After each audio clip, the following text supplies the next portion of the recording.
প্রয়াত হলেন প্রভাতী পত্রিকার ডেইলি দেশের কথার বার্তা সম্পাদক কাজল দত্ত। প্রেস ক্লাবে ওনার মরদেহকে শেষবারের মতো শ্রদ্ধাঞ্জলি জানান সাংবাদিকরা। বহু বছর যাবত তিনি সাংবাদিকতার পেশা করেছেন, সাংবাদিকতার পেশায় নিযুক্ত ছিলেন এবং ডেইলি দেশের কথার বার্তা সম্পাদকের দায়িত্বে ছিলেন। কিন্তু এবার ওনার প্রয়াণে সাংবাদিক মহলে শোক প্রকাশ, সাংবাদিক মহল রীতিমতো শোকের ছায়া।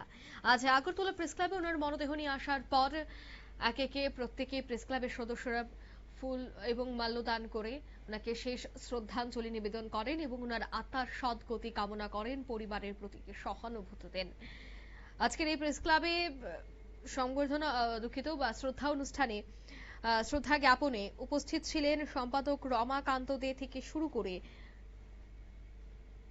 সাংবাদিক মহল। তবে আজকের এই ঘটনা থেকে বা প্রয়াত ডেইলি দেশের কথার বার্তা সম্পাদক কাজল দত্তের মৃত্যু নিয়ে কি বলছেন সাংবাদিক সমীর ধর, শোনাবো। কাজল দত্ত তো অ্যাকচুয়ালি সাবরুম থেকে উনি আসেন আগরতলায়, এবং যেটা প্রণববাবু বলেছেন, অত্যন্ত নীরব কর্মী। পত্রিকা অফিসের মধ্যে কিছু কর্মী থাকেন যারা নীরবে পত্রিকাটাকে সামলান।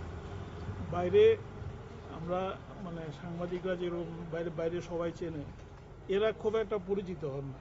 এরা অফিসের মধ্যে থেকে পত্রিকাটাকে সাজান, সুন্দর করে পরের দিন পাঠকের দরবারে তুলে দেবার সব কাজটা তারা করেন।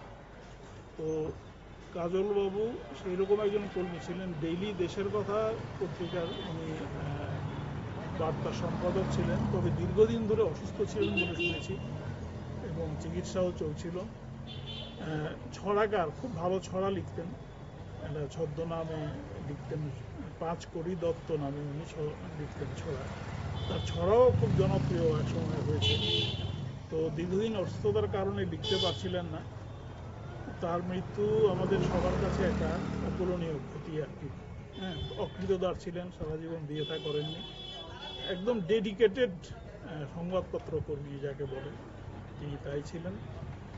তিনি আমাদের কাছে প্রেরণা এবং তরুণ প্রজন্মের সামনে তার আদর্শ একটা অনুসরণযোগ্য দৃষ্টান্ত। মৃত্যুকালে ওনার বয়স আপনারা শুনলেন, অর্থাৎ তিনি কিন্তু জানাচ্ছেন যে তিনি খুব শান্ত প্রকৃতির একজন মানুষ ছিলেন। অন্যদিকে ওনার লেখালেখিও খুব জনপ্রিয় ছিল, বিশেষ করে তিনি কবিতা বা অন্যান্য লেখালেখি খুব ভালোভাবে লিখতেন। বেশ বহু বছর যাবত ওনার এই সাংবাদিকতার পেশা, তাই ওনার তিনি বহুদিন যাবত অসুস্থও ছিলেন। তবে আর শেষ নিঃশ্বাস তিনি ত্যাগ করলেন, আর নিস্তার হলো না, আর তার প্রয়াণেই সাংবাদিক মহলে গভীর শোকের ছায়া। নিয়ে নিচ্ছি ছোট্ট একটি বিজ্ঞাপন বিরতির, সঙ্গে থাকুন।